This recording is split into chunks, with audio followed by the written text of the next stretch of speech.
Okay. So what I asked people who did the race to come in with were just one takeaway each, and it can be anything, lessons you learned about yourself, about your team, about expedition racing, about the area or the race organizers, whatever gear. And since we've got only a few of you, we can spend a little more time than just one takeaway. But first of all, so I know that Kate raced. Who else who's on here did the race? The mountain, yes. Yeah, Endless Mountains. So Jen, yes. You're Jen Tordini? Yes. Yeah, I tried to. So what team were you with? I was with oh gosh. My brain is now you asked me and I just went out of my brain. Goals, A-R-A. Oh, okay. I was Mark. I took his place at the last minute. Like I had about 2 weeks notice for my first 5-day race. Okay, gotcha. Well, that's why I didn't see your name on the thing. So, well, are you the same as Jen Ruland? Yes. Okay. Sorry. Gotcha. I got married a couple of years ago, and somehow my maiden name keeps flashing through too. So. Got it. So I'm going to change that. And I think Ron, because Ron was the one that asked me to race, and I think he originally signed me up as Jen Ruland. Yeah. Okay. Well, that explains it. Why I couldn't find you in the list. So, had you raced with Ron and Val and Bruce before? I've never raced with Bruce. I had raced with Ron local. I mean, obviously, I live in Florida, and he's here too. I've been friends with him and racing his races for 20 years since I started, or close to it. And then Val, we raced the 24-hour last August in Hogback. I raced with Ron, and then Brenda and Val stayed with us the whole race because they were getting ready to do nationals together, the three of them. So we all four stayed together, but I was on the team with Ron. Okay, good deal. So I know this was your first expedition race. What was the longest race you had done before this one? The sea to sea. I've done that one twice. Other than that, it's been like 30, 24. So yeah, and I know from your post in the group that you just really loved it. So what was like the biggest surprise for you about expedition racing? What were you not expecting to really love? I don't know. To me, it was just so much fun. It was, I mean, I've done expedition, or not expedition. I've done escape adventures, which that's like mountain biking, but you always come back to a camp and have like food made for you and set up your tent and sit back and drink and eat and go to sleep. But this was very similar to that to me. The race was just really well done. I mean, it was so beautiful. I was very shocked at how beautiful northern Pennsylvania is. I've been to Pittsburgh, I've been to Harrisburg. I've not been to the mountains areas up there, and it was amazing. I mean, I couldn't believe it how many times we were like, this is so beautiful, like just looking around as we were going. And we had a blast. I mean, it was a good mix, good team, great team. And we just had fun. It was really pretty. And so what were your takeaways in terms of, it sounds like you'll do another expedition race. What would you do differently or do the same? What do you feel like you sort of figured out in this one that you can take forward? I mean, I think we were going pretty conservatively. So, I mean, that to me probably helped me for my first 5-day, with Ron had multiple injuries. So we were kind of seemed to be a little on the conservative side of racing. It wasn't like all out. So I think we could have picked up a few more checkpoints, pushed a little harder in future races. Okay. But yeah, we have already talked about doing this one again and doing possibly Arkansas. So yeah, Arkansas just looks did like it would be amazing. yeah, I just did Never Summer this past weekend, and that was a lot harder. So like, how long was Never Summer? It was just a 24-hour. Okay. It was just the elevation, the big difference for me coming from Florida. So. And so what was harder about it? Just the pace or the elevation? It was probably the pace. We were pushing it, plus the elevation. I mean, for me, the elevation, if you're going uphill, it's one thing, but going uphill at 7 to 8,500 feet is a totally different experience. Like, I just couldn't believe how much you're constantly out of breath. And I've been up there before. I've raced up there before, but I kind of forgot that part. It's been 5 years since I raced up there, so kind of forget. But it was a good race. It was definitely more technical biking too. So good deal. All right. Well, I see Christy Deep joined us. Hey, Christy. She's our cover girl in the photo. Those were her feet. Those are my feet. Yeah, my gnarly feet. In the photo from Endless. So I'm curious, Christy, you and Karen both are great navigators on your team. Christy's from Team Chick Points. I'm curious how you all divided up the navigation responsibilities for this race. So when we race together, we typically divide it. She does most of the trekking and any orienteering. Like if it's a traditional like O course orienteering map, because my brain hasn't figured out how to think like in that many colors yet. And then I do most of the bike navigation. She's brilliant and meticulous at like just staying on the map. And she doesn't like the fast-paced navigation that you have to do on the bike. And so I typically do that. And made a few parallel errors on this race just because I hadn't raced in a while, actually. And then the bike maps most of them were 1 to 50.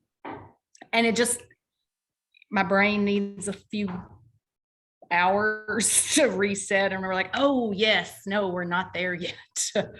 And there were a couple of opportunities where there were 2 parallel roads that looked identical. But that's how typically we divide up the navigation.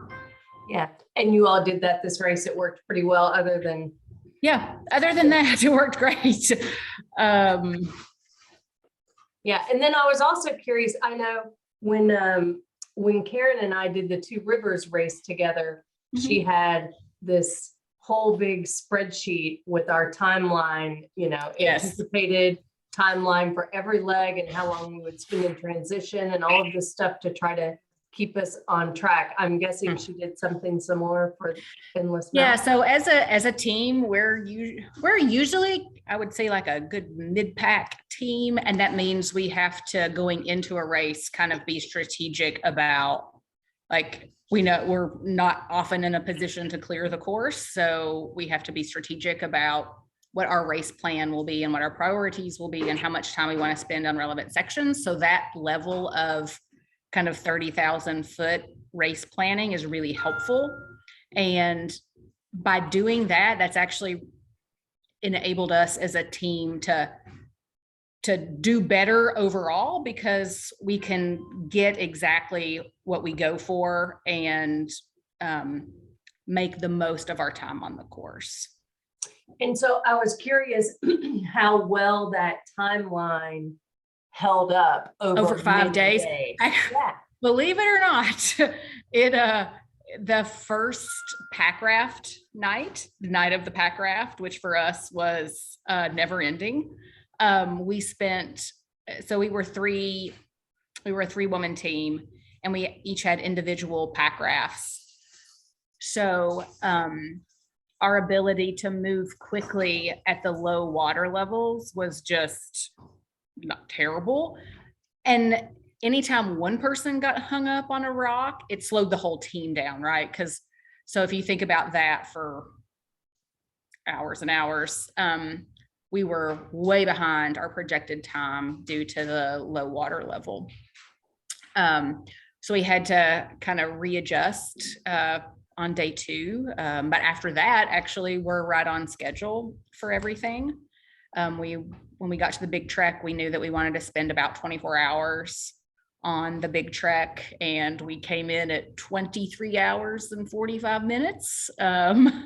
So we probably spent more time, not necessarily, we managed our sleep pretty well. I think we were right at 8 to 9 hours for the whole race, but our transition time had some opportunity for improvement. This was the first multi-day race for one of our teammates, and Karen and I had only done C2C once. So the logistics of this scale of a race and the bike building and braking was new for all of us, as well as just like food and nutrition management. Karen had that dialed in. I had been insanely busy at work before the race, so I had no chance to do any kind of like reliable food prep. So I feel like that was a huge opportunity. And for future races, I will make sure that I like dial that in and get that all prepped and bagged before I even leave the house. Yeah, good deal. All right. I see Amanda Boley has joined us. There she is. Hey, Amanda. So Amanda raced with Team Texas Pride, and now this was the first time you've raced with these guys. Is that right? That's correct. Yep. I met them on Sunday during check-in. And so I'm curious what your all's goals were for the race when you talked about that going in. So we had met a couple times just via Zoom or whatever, and it sounded like this was I think one of the members had done C2C before. And so this was the longest race any of us have ever done. And for 3 of the 4 members, it was the first expedition race. So goals were to get across the finish line, really. And it was a struggle to do that, but we did. So yeah, it was interesting. Racing with some people that you don't really know anything about, or you don't know a lot about their background or anything like that, but we did it.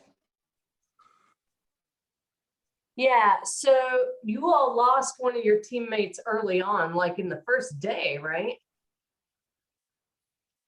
Yeah, like 6 hours in on the first bike.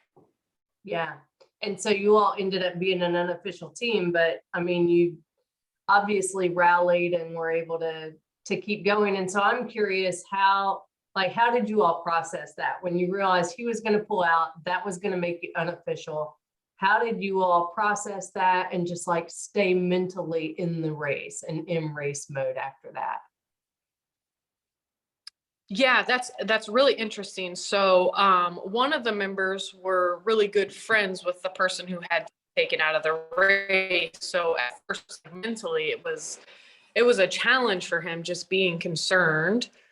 But I like all of the med staff and all the volunteer staff, like anytime we'd get to a TA or an area where we would see somebody, like they would update us on Jeff's condition. And like, so like really we knew that Jeff was in good hands. And so aside from Paul, who was his really good friend, like we were just like, okay, he's doing all right.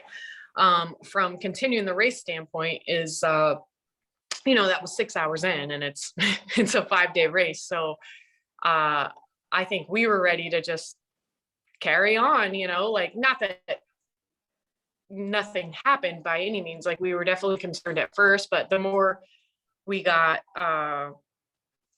just feedback from the race staff, the more we knew that he was okay. And so at that point, it became like, hey, we have an opportunity to go play in the woods for 5 days and, you know, see what we can do. And that's just kind of how we approached it. I will say with that mentality though, racing unofficially, it made it easier to drop mandatory points. In my opinion, it did. I don't know how it felt for, I think and it made it easier to be like, when you're down or whatever, where it's just like, well, we're racing unofficially, so we don't have to get that point, or, you know, you search for a checkpoint or whatever. So, but other than that, like, I felt like after that had happened so early in the race, like it just put us pretty far behind everybody else. So we were kind of just like, let's just get to the next TA. Let's get to the next TA. Do whatever we can to just kind of stay ahead of the clock, basically. And then when it came down to it, like we had 8 minutes to spare when we finished. So I think that was the best approach. So what are your takeaways from this? This was your first expedition race, and I'm pretty sure you're excited to do more. What did you figure out this race that you'll take forward? Oh my gosh, so much. I want to do it again immediately. It was the first thing. Like as soon as I was done, I was ready to go again. Like I felt like there was a lot of I felt I left a lot out there. Like so I think I don't know how it would have felt if I would have been really able to push myself, but I think like training wise, I did okay because I felt great like the whole time. And there were so many takeaways though, just like sleep and like gear wise, and like just what an opportunity to be around like really great teams and just observe and admire and race with and just kind of pick up on the things that they're doing. So yeah, I mean, I don't know. There's a million takeaways, I guess. Okay, But well, think on overall, it. And if you want to add to your answer, we'll come back to you. I want to go to one of those experienced teams, Kate White, who has done loads of expedition races, and so all around the world. So I'm curious to hear how this one compared to other expedition races you've done in terms of like physical demand, technical demand, that sort of. So like people who did this race, how can they compare it if they go do an ARWS race internationally or something? Yeah, it's a good question. And so this was my 6th expedition race. And I mean, they're all a little different, that's for sure. And of the 6 that I've done, 4 of them have been ARWS events.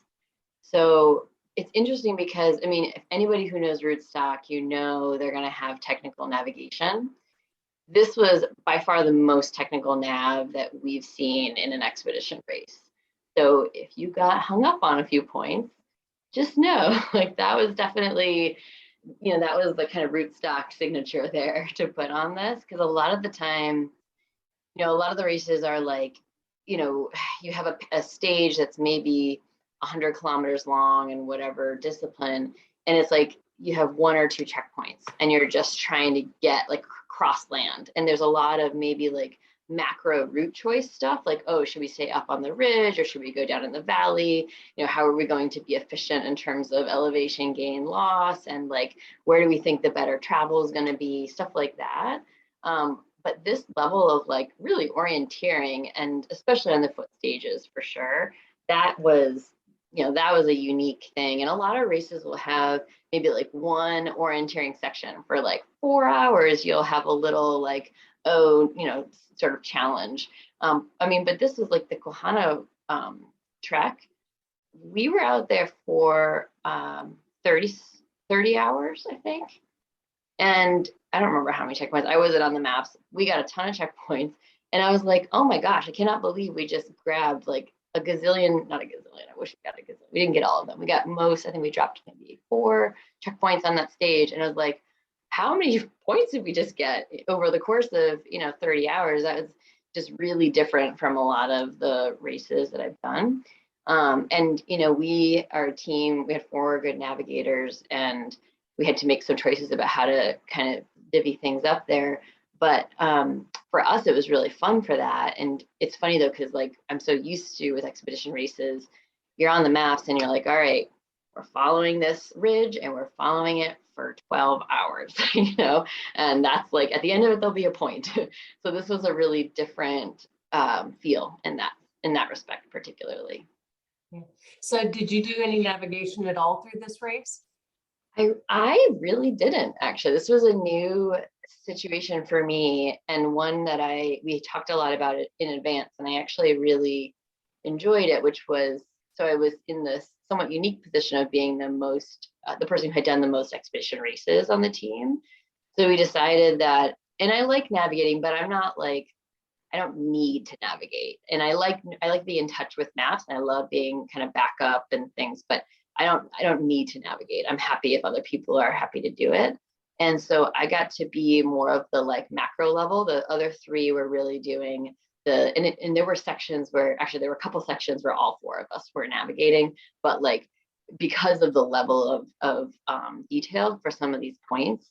But for the most part, I was able to step back and kind of be like big picture strategy, you know, captain-ish. We didn't really have like we're a pretty democratic team, I suppose. But you know, kind of the more like, all right, broad strokes, like when are we gonna sleep? When are we gonna like push a section a little bit? When are we gonna ease off a little bit? When are we gonna stop for foot care? You know, kind of like monitoring how everybody was doing, you know, making plans going into TA. So I was able to do more of that role, and it was really fun. So what was your all sleep strategy going in? So for these multi-day races, we've tried a number of things, and we really like sleeping. We've realized that like when you can get good like quality sleep. So we noted in this race, we had to carry a tent on a couple of the stages, which is unusual. So a lot of expeditions might require you to carry a bothy bag, for example, which is like when you were a kid and you go under the like, you know, the like material with like 20 people sitting on it. It's sort of like that. It's not, you can't really sleep in a bothy bag. So when we knew that we had a tent, we knew that that would just free us up for flexibility with sleep. We didn't have to sleep in TA, for example, to get dry sleep. We didn't have to look for buildings to sleep in. We sometimes like to do that. Like when I raced in Spain most recently, we were like finding little farm outbuildings and we, you know, camp out in those. We had total freedom to sleep when we wanted to. So we chose to race through the first night, which is typical for us. And then we slept 4 hours, I think, or maybe like 3 hours and 45 minutes the second night. And we did it actually right at midnight, which worked really well for us because we're starting to get sleepy and we're like, instead of making errors now, let's sleep. And then we had some rested hours like as before daylight came up where we're still able to make good nav choices. And then the third night we slept for 4 hours again. And then the fourth night, the fourth night we slept actually for 4.5 hours, but it was because we were on the canoe and we were moving very slowly. The water level was really low. We were getting hung up on all these rocks and we're like, this is not, I don't think we would have slept that long. It was just the travel was so slow that we're like, we might as well be sleeping right now. So we ended up getting almost 12 hours. And that was more than we typically would do in a 5-day race, but it felt really nice to get some good stretches in. And so what are your takeaways from the race? Anything you figured out in this one that you didn't know already? Always. I mean, definitely some small level things. Like I've learned heat is really hard for me to race in. It was like 85 to 90 degrees, full sun on some of that Quahana wildlands kind of trek. I struggled a lot. I definitely went into a state of some heat exhaustion, and like for about an hour, I was on tow until we got to a river, and I just had to like cool off for quite a while. So I've thought about just like how to help myself with wearing like those like kind of arm sleeves that reflect the sun out and things like that. I just need to do that more. I overheat so easily that I was wearing mostly the race bib the whole time, but it was actually like, I think the bib was hot and then it was like I was just taking on too much sun. But that was one. I think the other big one, and we just as a team, we always learn this. So we're kind of on the cusp of wanting to race more competitively, still like relatively speaking, not as experienced as some of the other teams out there. And so we're trying to like kind of push ourselves to go faster and harder, but also, you know, that puts strain on the team, you know, just dynamics wise and trying to, you know, kind of balance everybody's needs and making sure we're taking care of everybody. So we had a lot of deep conversations, you know, in the boats about like just how to care for each other while also pushing hard. So that was a big kind of just thought point, I think, for our team in general this race. And now I didn't see a whole lot of updates about the weather for this race. I'm hearing that it was super hot and exposed at times. And then I saw some video where everyone was just soaked and it looked like it was just this downpour. Talk about what the weather was like and how you dealt with that in terms of clothing and gear and blisters, and what were the implications of the weather? We were on the big trek when there was a roaring storm that came through. I think most people were. So we were up on 25, for those of you who remember that. Wonderful. That was the most beloved checkpoint. So we were up there on this big spur and thunder and lightning. But besides that, so that was, I think that's the only time I remember it raining, I think. But we were, you know, wet so much the first day because of the pack raft stuff. I feel like the trekking involved a lot of creek crossings and things like that in different places. So besides the one day of rain, I remember as Kate, it was mostly hot. So the wet feet was like a big problem for many people, I think for a lot of racers. I actually got some of the arm sleeves on the way to the race, like white reflective lifesavers, strongly recommend. I wore them for day one and then I lost them somewhere in my gear bin. They've reemerged and I was like, this would have been really helpful.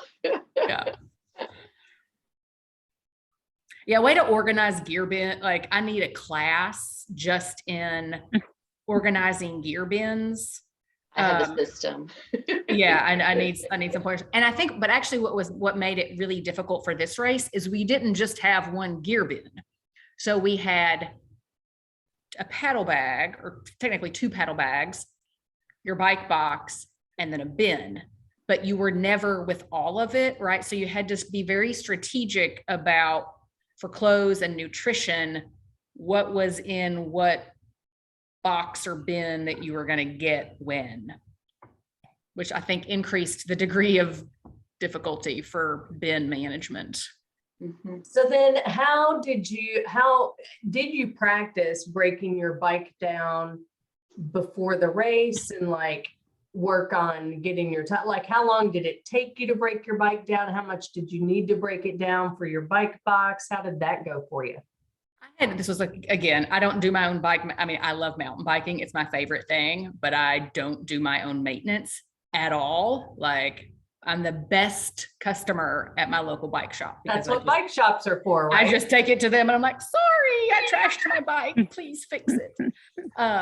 So I had great intentions of having all that smooth and practiced. And then 2 days before I was supposed to leave, when I finished my bike box and went to take my back wheel off for the first time, it was completely seized and locked up.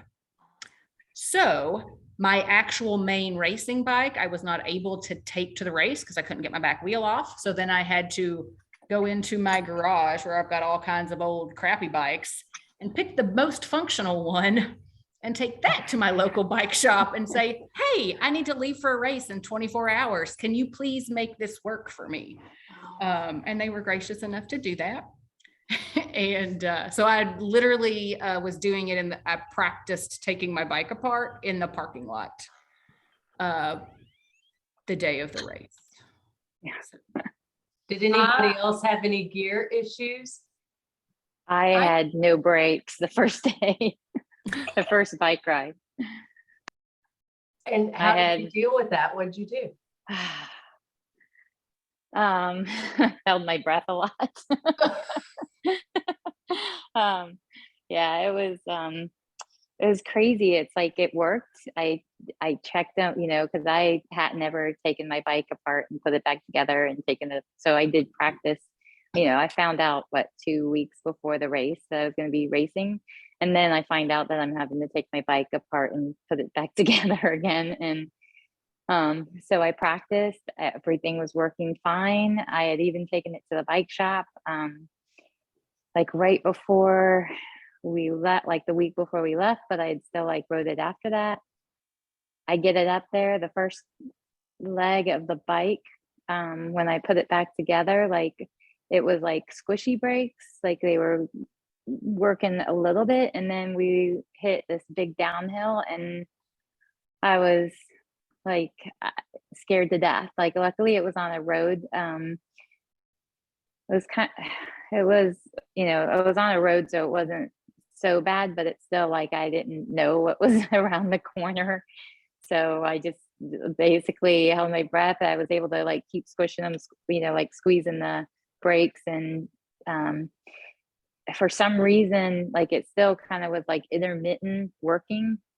But then by the time we took it apart, you know, luckily the first bike was only 21 miles.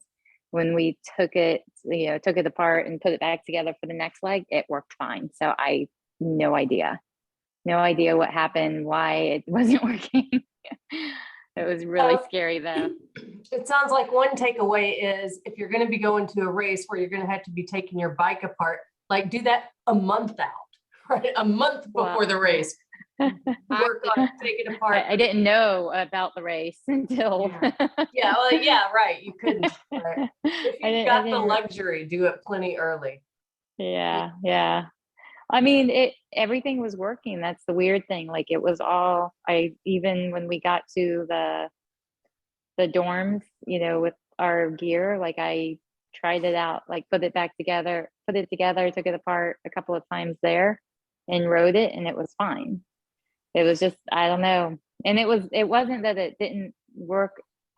Like it just kept like, I don't know. It was like it was losing, pressure. I guess it's pressure. Yeah. Like the hydraulic fluid, or like it was getting air in the line. And so I just kept squeezing the handles as much as I could to get it to come back in, like pumping in, but, right. Or trying to get the air out.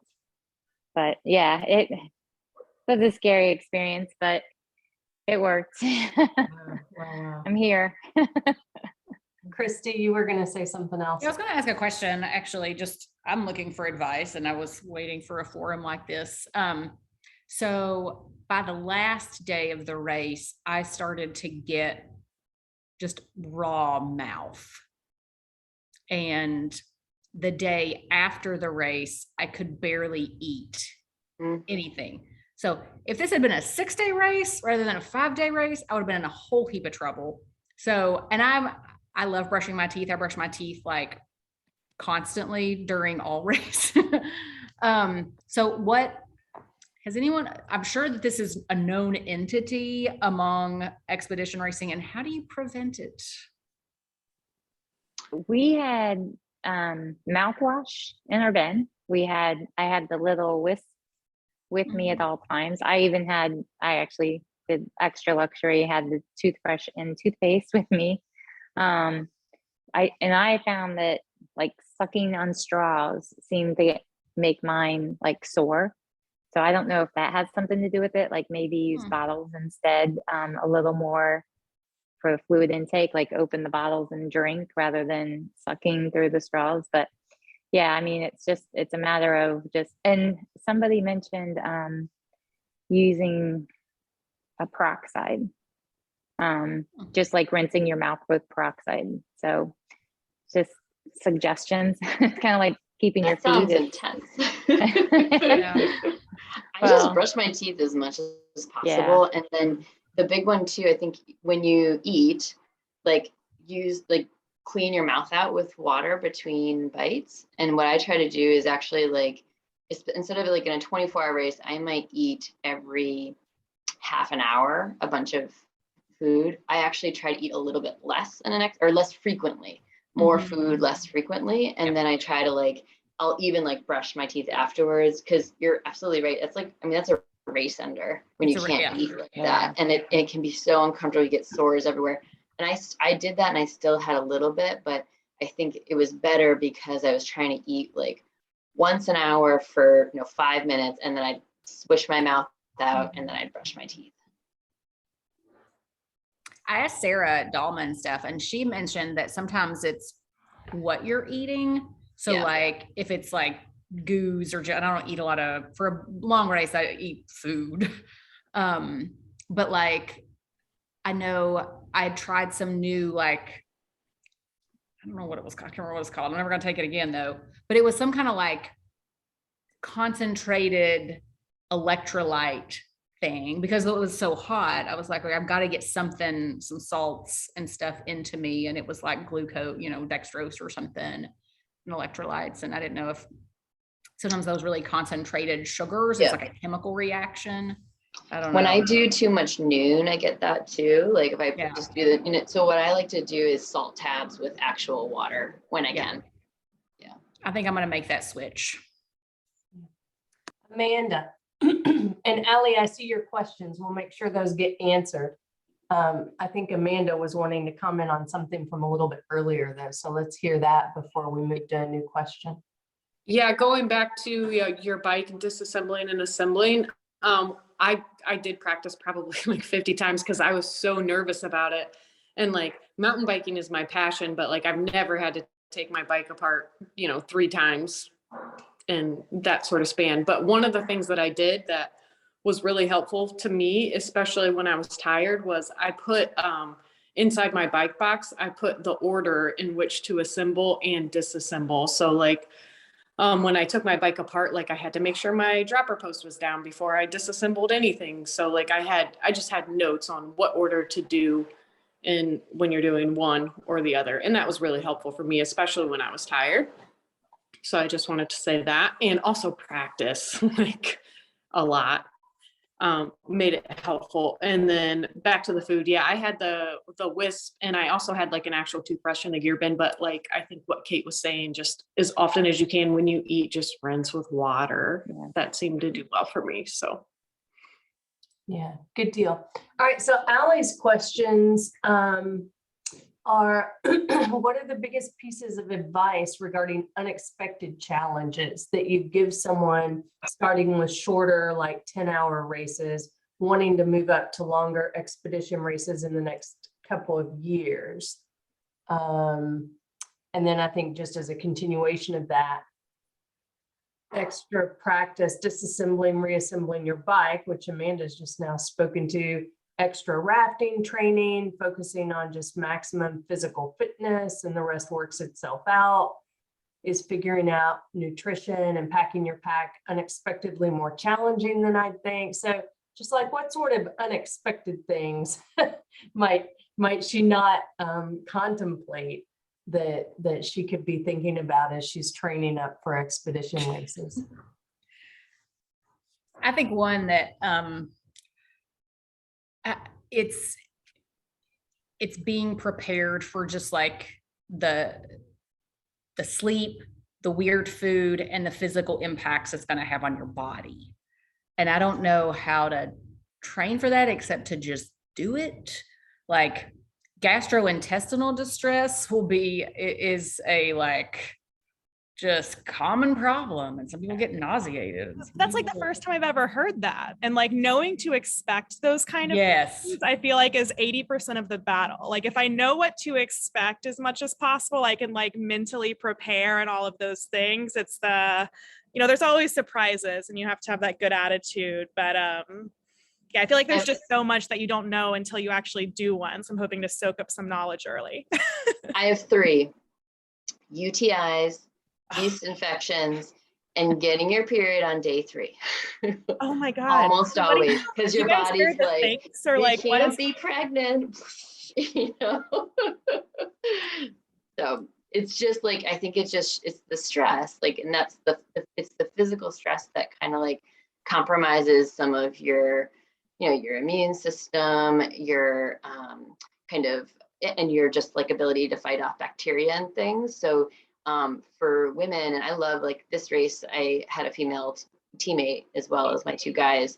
And we were just so happy to be like beforehand, we're like, all right, like we got our monostat, we got our like bath wipes and all these things we're gonna do to try to just like keep our, just our particular like female systems in place. And I was talking to actually Mary Chandler about this, because I was like, is this a thing that do you get your period always during your race, whether you're supposed to or not? She's like, oh yeah, day 4, day 5, like by that time, oftentimes, your body is just like, we have been through a lot. Really good to know. Have you guys tried out like the Thinx underwear or any of that stuff, or do you just bring a bunch of changes of clothes, or like what's your strategy with that? I will only race in Thinx after sitting in a wet bike chamois for hours on end. Like, can't do it. So that's, I was just typing, but like, I think crotch care is like crotch and your feet, your mouth, crotch, and feet. Those are the only 3 parts That's of your true. body that really matter. Like muscles, like, yep. Mouth, crotch, and feet. Yeah, you can push through anything else, mind over matter, but yes. No, fully agree. Yeah. Speaking of mouth, here's Agreed. something I wondered about. Sarah Dahlman was asking me, so do you think you're ever going to do another, multi-day race? And here was the best excuse I could come up with for why I think I can't do a race that's 5 days long. So I wear a retainer at night. And if I go like even one night without that retainer, the next night I put it in, and I've been wearing it for years, but the very next night I put it in, it feels super tight. I'm like, I couldn't go 3 nights, 4 nights, 5 nights without my retainer in. I'm like, what am I gonna like wear my retainer during the race? I can't eat while I'm wearing it. It gets it all nasty. And then how do I clean it? What do I do with it? So I came up with like retainer care as a reason that I have to go suffer a 5-day race. Do any of you all deal with something like that? Or do you have any teammates who deal with retainers? Not I'm retainers, supposed but to for wear me, one. it's my vision. So I am blind as a bat. And unfortunately, I did not bring, I wear contacts. These are reading glasses. So I wear contacts for my distant vision. And I wear the ones that are good for a month.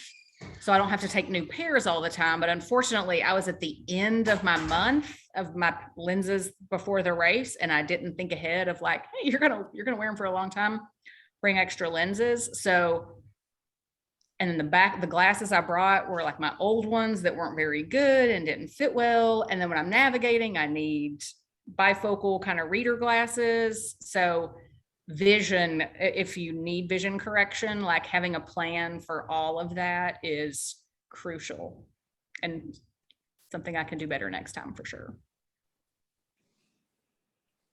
Amanda. I was just going to go back to Allie's question about like, how do you prepare for the unexpected? So I didn't have a lot of expectations, but I will tell you that my race went nothing like what I expected it to be, but I kind of like dialed in early to the notion that it wasn't going to be anything that I expected it to be, and to just appreciate it for everything that it was in that situation. So like, regardless of what came our way, like good or bad, where it's just like, you know what, like I could be sitting on my couch watching right now, and this is way better than that, like, so just trying to take that approach of like gratitude and appreciation for being out there, regardless of what the situation is, would be my advice. That's what got me through the race, and I had a great time doing it. So yeah, that mindset sounds very helpful. What are your all strategies once you are, for me, it's dehydration, which leads to, I can't eat anything. I'll put stuff in my mouth and you chew for 10 minutes on the same thing. And then you're like, I can't swallow this for anything in the world. And like, once I've gotten to that point, trying to get back out of that is just darn near impossible. What do you all do once you've gotten beyond that point of dehydration and you can't take stuff in, how do you recover from that? That's where I love salt tabs. Like, I can't say enough about, like, just as like a quick reset when you're dehydrated. I know for me, like, I can't drink water unless I've had, like, if I'm having trouble drinking water, I know it's because I haven't had enough salt. And so, like, just taking the tabs, I find resets me, and it also resets my stomach a lot. That's also when we know if, like, one of our teammates is struggling in that way, like, we're taking weight from them, we're putting them on tow if we need to, like, we're just taking all the other things away so they can focus on just physically resetting themselves. I think that's where a team, really comes in big time. Yeah. I also think for me, it was variety. Like just having lots of options. Yeah. Yeah, we had our team was laughing. We brought a ton of pickles between all of us, and we had all of these like little plastic containers of pickles, and it came with the juice too. And it was like whoever's the least, salted gets to drink all the juice, and then everybody else like shares the pickles, basically. Yeah, I think one way to achieve variety of food, and I totally agree with Amanda, like you get so tired of eating, like nothing sounds good. So variety helps. And one way we'll sometimes do that is intentionally like sharing things amongst your teammates, right? So if nothing that I have sounds good, but oh, Karen's beef jerky looks really good. Just like have that be part of the plan so that it's like a surprise. Yes. Sarah's great about bringing salted, peppered, buttered new potatoes. Yes. Those always go down when nothing else will. Yep.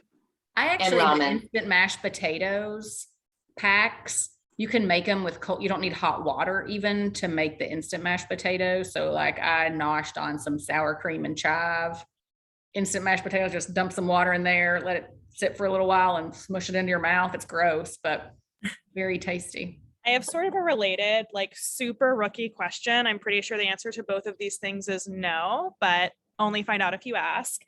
Like, do people bring like a tent and camp stove and like at day 3, they pull over and have like a rest and cook stuff? Or is it more like everyone's doing cold stuff and just like getting in a little emergency blanket on the side of the river for a nap? Like, what's the vibe in terms of, camping gear versus just going as fast as you can?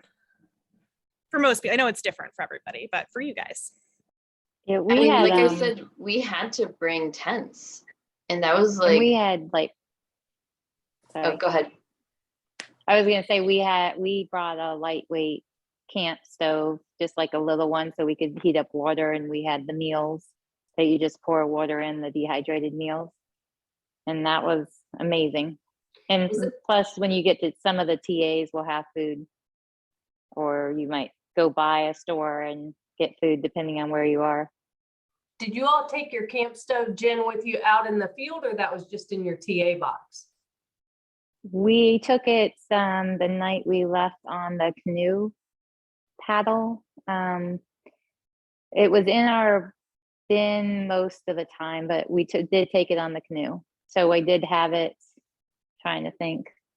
So yeah, it stayed with the boat because we had the canoe till the end of the race. Yeah, that makes sense. I mean, if you're going to see your gear bin at the start and the finish of a canoe, I mean, you can just load it up, right? Because you're just right. Well, yeah. I mean, yeah. It's just a little tiny. I mean, it's very lightweight. I mean, the biggest thing is the little gas for it. So yeah, those things are handy. I know that Christy's teammate Karen had one packed in the TA box, because she did, when we did 2 rivers coming back in, she pulled that thing out and made us hot coffee in the TA. Yeah. And that was fantastic. Karen is Scottish, so she has to have her tea too. So we always have a way for hot water. That's her wee tea. Her wee tea. Let's have a wee spot of tea.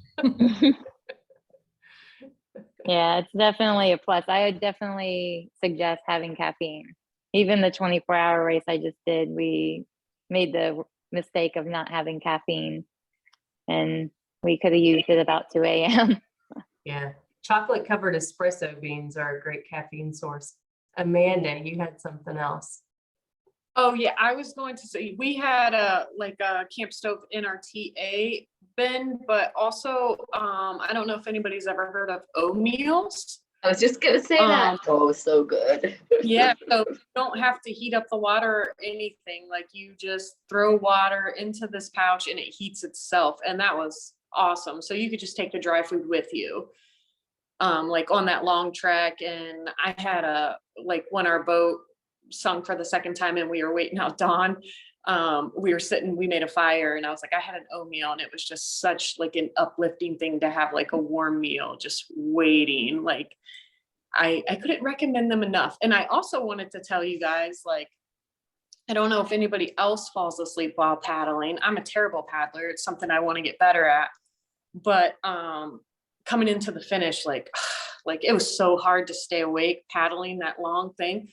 But Sour Patch Kids, like I would like pop one in my mouth like every like 10 minutes, and it would be like, oh, now I paddle, and then I fall asleep, and then I hit another Sour Patch Kid, and it kept me going. So highly recommend. At one point we had 4 oatmeals lined up in our canoe, and what they do is, yeah, like Amanda, you put it in this bag, and it has a like self-heating agent to it, and then the meal is in an inner bag, and it throws up all the steam as it's cooking, so it's kind of dramatic. And we had like 4 of them in a row, like throwing off this crazy steam in our boat. We're like, this is gonna be good. I can't recommend them enough. They're so good. So I've got one more question. We're at 1 hour, but I've got a question that I think a lot of people might have going into an expedition race, especially 5 days. What did you use to recharge your batteries and things? Were you using disposable batteries, rechargeable headlamps? How did you deal with the whole needing power 5 nights going? I just have a ton of batteries. Yeah. Ton of batteries and a little rechargeable stick. Yeah, my primary bike light has a big battery. I think it's Lion brand is the name. So that's good for a good long time. We didn't do too much biking at night, just my team's schedule. And then my headlamp, because I don't trust rechargeable for long races. So I like something that actually you change the batteries in. And then I have one extra kind of spotlight or bike light that I can charge off a little power pack in my bin. I try to do I can replace the battery, and I try to make sure that almost all of my lights use the same batteries. Sometimes that doesn't happen, but for the most part, I had one on my bike helmet, a rechargeable light that I just used a power pack for, but other than that, I just use batteries for everything.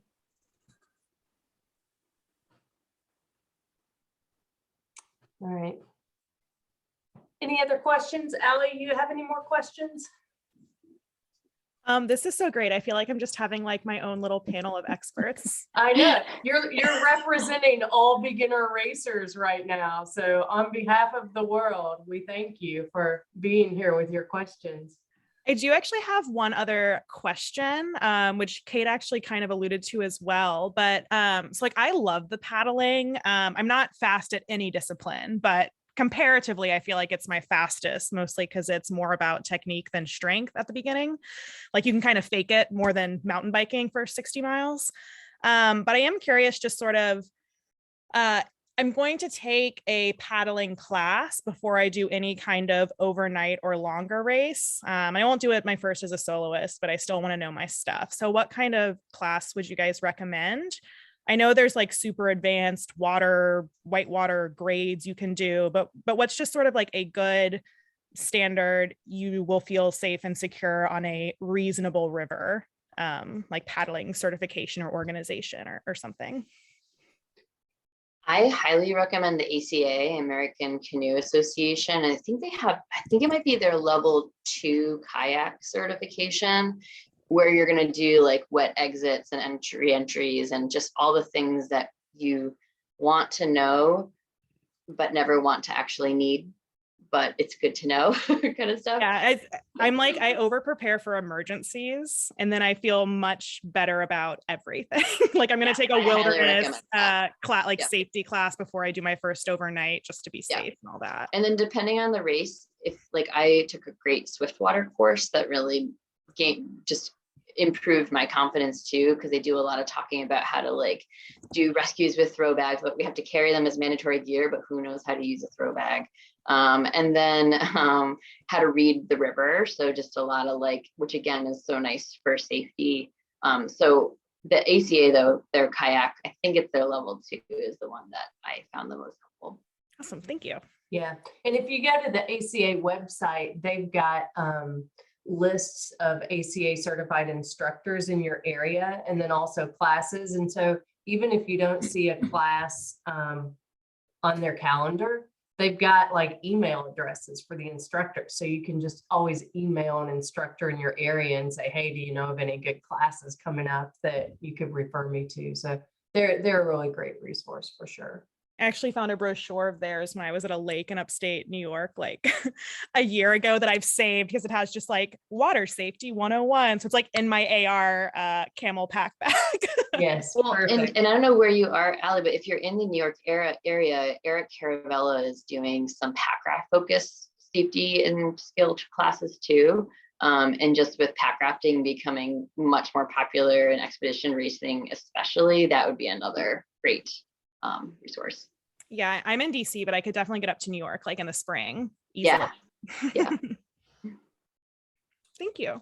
All right, ladies, I think this has been super informative, and I know there are a lot of people who were hoping this was being recorded. So I know it's going to be super helpful to a lot of people besides Allie and me and lots of others looking to get into expedition racing. So thank you all for sharing your experiences with us. Congratulations to all of you for finishing this amazing race. Yay. Allie and I will give you a standing ovation.